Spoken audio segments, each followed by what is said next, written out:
Hey guys, Dr. Justin Marcagiani here. I'm going to just hit a couple of topics here, including SIBO, small intestinal bacterial overgrowth, thyroid, and we'll just talk about hormone imbalances in general. All right, so first thing, let's kind of make the connection here. I see lots of people with thyroid health issues. This could be anything from hair to gut issues, from bloating to constipation to diarrhea to malabsorption. To just general gut inflammation, and chronic gut issue is going to impact your hormones via a lot of ways, right? Most thyroid issues are going to have an autoimmune impact, meaning there's going to be an immune attack from your immune system on your thyroid tissue. And 80% of our immune cells are in our guts. And so if we have gut issues from food allergens, from dysbiotic bacterial imbalances, to just poor malabsorption, let's just say we're stressed, we're not moving our food and our moving our food through our intestines, having good intestinal motility, that can create lots of inflammation and that can impact our immune function. And so first thing we have to look at is we have to look at our immune system. Are we having immune stress that's hurting our thyroid? The first place we look at is the food. Second place, obviously, we look at is going to be the gut. And we can actually measure and test microbial imbalances. That's key. That's really cool. Second thing is we're going to see lots of issues with antibiotics. We get tons of antibiotic exposure, whether it's from lots of chlorine and chemicals inside of our water supply, pesticides, chlorine, excess, things like that are going to impact our microbiome. Whether it's just being overprescribed antibiotics is going to have a major impact on our gut microbiome. And thirdly, we're just going to have problems due to the lack of fermented foods in our diet. Lots of healthy probiotics in our diet, they just aren't there.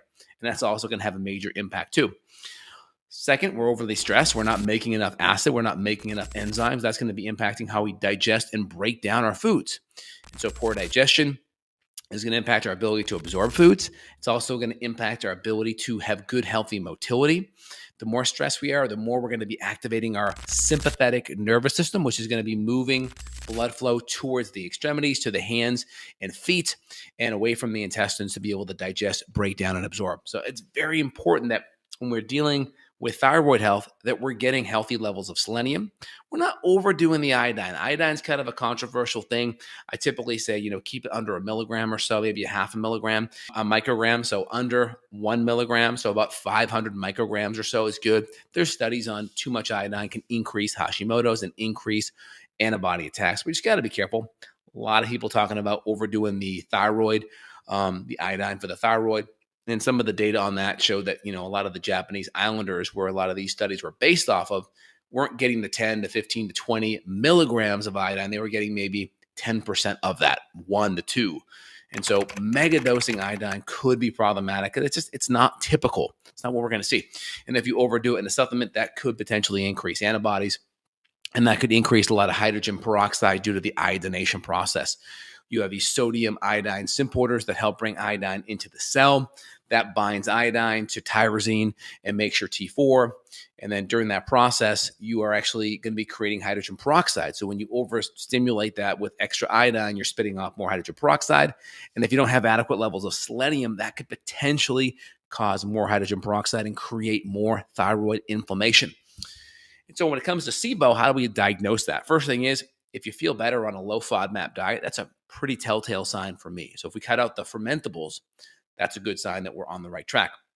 We can do a stool test and see if we have hallmarks of SIBO-producing bacteria like Morganella, Citrobacter, Pseudomonas, Klebsiella, etc., excess staph or Citrobacter or strep. If we have a lot of these things, 10, 100x above the reference range, that's a sign that we're on the wrong track. And so that tells us maybe there's some small intestinal bacterial overgrowth present. Again, it's not specific to where it is because all that stool comes out, you do a test, so it's not telling you where it is.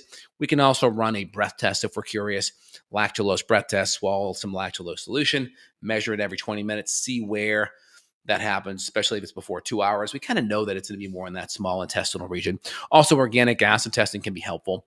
If we see lots of benzoate or hippurate, other markers like that, that tells us we're probably going to have some bacterial imbalances. Also, on a stool test, we'll run beta-glucuronidase. If we see lots of that, that's a sign of dysbiotic bacteria. And it's an indicator that we could have some SIBO present. Again, I don't really like to get into minutia. Is it SIBO? Is it just a generalized dysbiosis? These symptoms overlap and the treatment overlaps. And so that doesn't change things that much for me. And so no need to get that nitty-gritty in it. really the underlying factors that you have to go upstream that promote healing, those are going to be relatively the same. And when you work with patients, you try to tweak things and adjust things based on how patients respond and do. And so that being said, when we have thyroid issues, we really have to look at, do we have a chronic autoimmune issue? If we have a chronic autoimmune issue, then we have to be careful with the gluten, the foods that are driving the antibodies up. We got to get those antibodies down. And so maybe different nutrients we're going to use, whether it's selenium or magnesium, CoQ10, to help bring those antibodies back down. Also, are we pulling out the foods that could be driving that antibody stimulation? Gluten, casein, processed grains, excess omega-6 fatty acids. And are we getting the extra selenium? Are we looking at the gut? All these things play a big role. Also, if there's a chronic autoimmune attack, the thyroid hormone level could be pretty low. We may not be having enough hormones there. We may need some bioidentical or some natural desiccated thyroid glandular support just because we don't have enough function from that thyroid tissue, and we're going to need some bioidentical support to kind of help bump it up. Over time, the more that thyroid is inflamed and beaten down, it's possible that we're going to lose function of that tissue.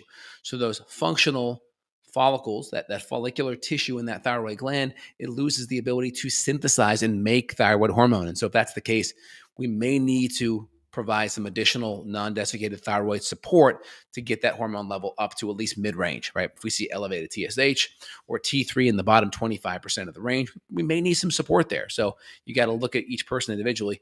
I always like to look at thyroid hormones side by side cortisol, because chronically low cortisol can definitely have an impact with thyroid hormone. Chronically low cortisol can impact thyroid getting into the cells. It can also impact T4 to T3 conversions. We really want to understand the cortisol implication with everything. It plays a big role.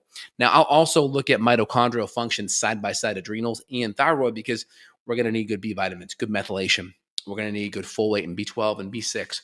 We're going to need to look at CoQ10 levels. We're going to need to look at magnesium. We're going to need to look at sulfur and pyroglutamate and sulfate. These are going to be good markers that give me a good window into sulfur and how that's doing. So it plays a really important role. So when we look at everything, we want to look at it holistically so we can get a really good sense what the person needs here out of the gates. All right, guys, hope you enjoyed everything here out of the gates. If you did, feel free, put your links down below or put your comments down below. Love to see what you think about the topic. And if you need more support, I see patients functional medicine-wise all over the country. If you need that support, there'll be a link down below for you guys to reach out and get that support from myself and team. We're happy to help you guys to get to the root cause of your health challenges. All right, guys, have a phenomenal day. Take care. Bye.